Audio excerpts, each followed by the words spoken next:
So hello everybody, this is Lua Primer with a little bit of an appendix to the global variables that we have access to in the micro game engine.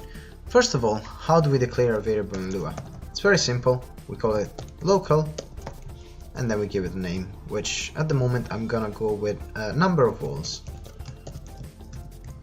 Because what I want to do is I want to count all the walls that are in our scene.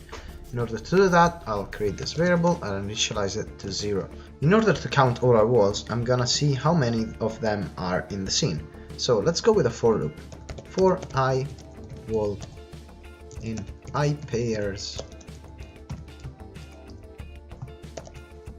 scene, where scene is a global variable that we have in the game engine that retrieves all the entities that are in the loaded scene, of course, in the loaded level.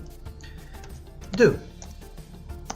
And this is the structure of a for loop in Lua. Now, an if is gonna be like this. If wall.name equals wall, then number of walls equals number of walls plus 1. End. And at the end of this loop, we have all the walls that are in the scene. Now let's log it. There we go, and this should do the trick. So let's try and see what it looks like in the engine.